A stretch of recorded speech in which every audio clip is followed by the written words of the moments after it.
Assalamualaikum warahmatullahi wabarakatuh. Selamat datang kembali di channel ini. Kali ini kita akan membahas tentang penerapan teorema Pitagoras.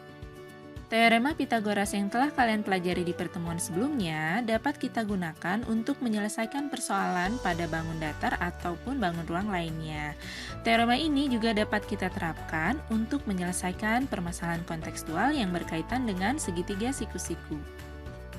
Yuk, mari kita lihat contoh yang pertama ya. Di sini ada persegi panjang ABCD yang memiliki panjang AB 6 cm dan lebar BC 4 cm. Tentukanlah panjang diagonal AC.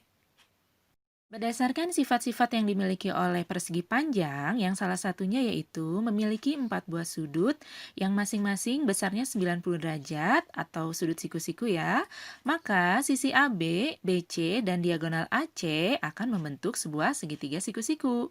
Sedemikian sehingga kita dapat menghitung panjang diagonal AC dengan menggunakan teorema Pitagoras.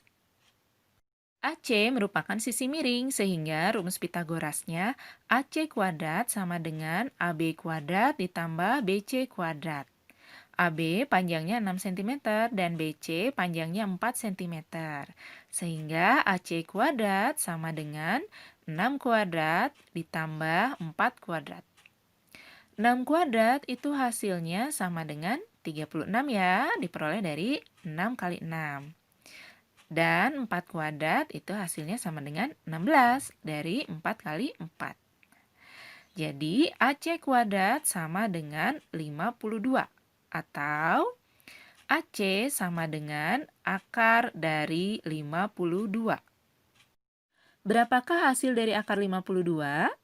Adakah suatu bilangan bulat yang jika dikuadratkan hasilnya sama dengan 52? Tidak ada ya. Nah, jadi hasil dari akar 52 tidak berupa bilangan bulat.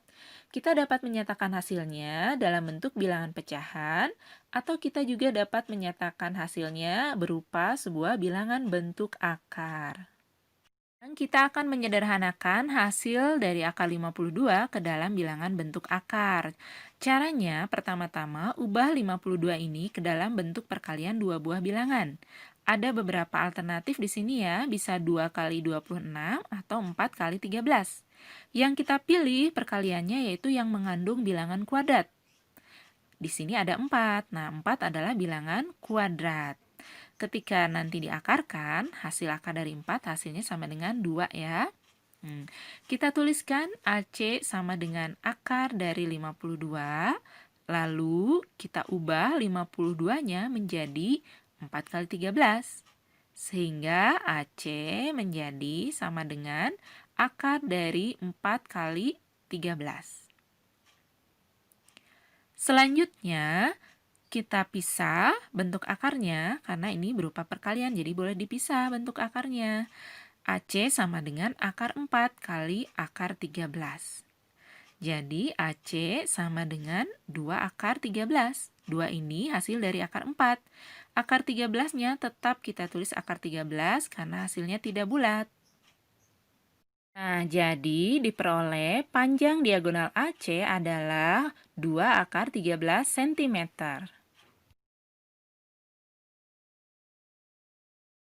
Contoh yang ketiga masih penerapan teorema Pitagoras pada bangun datar. Perhatikan gambar layang-layang berikut ini.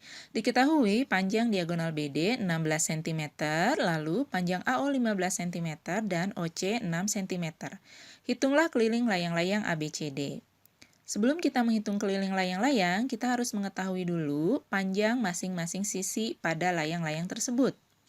Sesuai dengan sifat layang-layang, dia memiliki dua pasang sisi yang masing-masing sama panjang. Di sini berarti panjang BC sama dengan CD, lalu panjang AB sama dengan DA. Kita hitung sisi BC terlebih dahulu. BC kuadrat sama dengan BO kuadrat ditambah OC kuadrat. BO panjangnya 8 cm dan OC panjangnya 6 cm. Sehingga BC kuadrat sama dengan 8 kuadrat ditambah 6 kuadrat. 8 kuadrat hasilnya sama dengan 64, sedangkan 6 kuadrat hasilnya sama dengan 36. Sehingga BC kuadrat sama dengan 64 ditambah 36 yaitu 100. BC sama dengan akar dari 100. Akar dari 100 hasilnya yaitu 10. Sekarang kita hitung panjang sisi AB. AB kuadrat sama dengan AO kuadrat ditambah OB kuadrat. AO panjangnya 15 cm dan OB panjangnya 8 cm. Sehingga AB kuadrat sama dengan 15 kuadrat ditambah 8 kuadrat. 15 kuadrat hasilnya sama dengan 225 dan 8 kuadrat hasilnya sama dengan 64.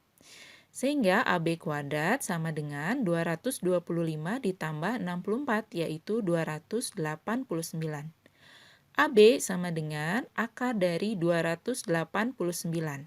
Akar dari 289 hasilnya yaitu 17. Terakhir, kita hitung keliling layang-layang ABCD.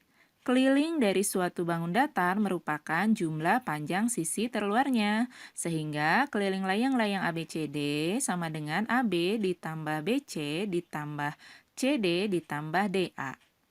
AB dan DA panjang sisinya sama yaitu 17 cm ya, sedangkan BC dan CD panjangnya 10 cm. Nah, diperoleh keliling layang-layang ABCD sama dengan 54 cm. Contoh terakhir yaitu penerapan teorema Pitagoras pada bangun ruang. Perhatikan gambar balok berikut ini. Diketahui panjang AB 5 cm, panjang BC 5 cm, dan tinggi CG 10 cm. Hitunglah panjang diagonal sisi DB dan diagonal ruang HB. Kita hitung panjang diagonal sisi yang BD terlebih dahulu ya. BD kuadrat sama dengan AB kuadrat ditambah AD kuadrat. AB dan AD panjangnya sama yaitu 5 cm. Sehingga BD kuadrat sama dengan 5 kuadrat ditambah 5 kuadrat. 5 kuadrat hasilnya yaitu sama dengan 25. Jadi BD kuadrat sama dengan 25 ditambah 25. 25 ditambah 25 yaitu 50 ya. Nah, sehingga BD sama dengan akar dari 50. Nah, akar dari 50 ini kita sederhanakan menjadi bilangan bentuk akar. 50-nya kita ubah ke dalam bentuk perkalian 25 kali 2. Sehingga BD menjadi akar dari 25 dikali akar 2. Akar 25 hasilnya yaitu 5. Jadi BD sama dengan 5 akar 2. Berikutnya kita hitung panjang diagonal ruang HB. HB kuadrat sama dengan BD kuadrat ditambah DH kuadrat. Sebelumnya kita sudah memperoleh panjang BD yaitu 5 akar 2, sehingga HB kuadrat sama dengan 5 akar 2 kuadrat ditambah 10 kuadrat. 5 akar 2 kuadrat itu sama dengan 5 akar 2 dikali 5 akar 2. Nah, 5 akar 2 kuadrat hasilnya sama dengan 25 kali 2, ditambah 10 kuadrat yaitu 100. HB kuadrat menjadi sama dengan 50 ditambah 100 atau 150. HB sama dengan akar dari 150. Akar dari 150 ini kita sederhanakan lagi. 150 kita ubah menjadi perkalian dua buah bilangan. Ada beberapa alternatif ya, namun kita pilih yang 25 kali 5.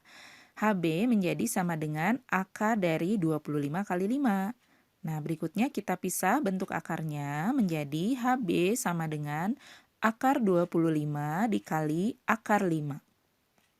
Akar 25 hasilnya yaitu 5, sedangkan akar dari 5 hasilnya tidak bulat. Jadi kita tulis lagi saja akar 5. Jadi HB sama dengan 5 akar 5. Setelah tadi kalian melihat beberapa persoalan yang berkaitan dengan teorema Pitagoras, sekarang giliran kalian untuk mencoba menyelesaikan beberapa soal berikut ini ya. Selamat mencoba! Untuk pertemuan kali ini cukup sekian dulu ya. Di pertemuan berikutnya kita akan membahas tentang perbandingan sisi-sisi segitiga siku-siku yang memiliki sudut khusus. Sampai jumpa lagi. Wassalamualaikum warahmatullahi wabarakatuh.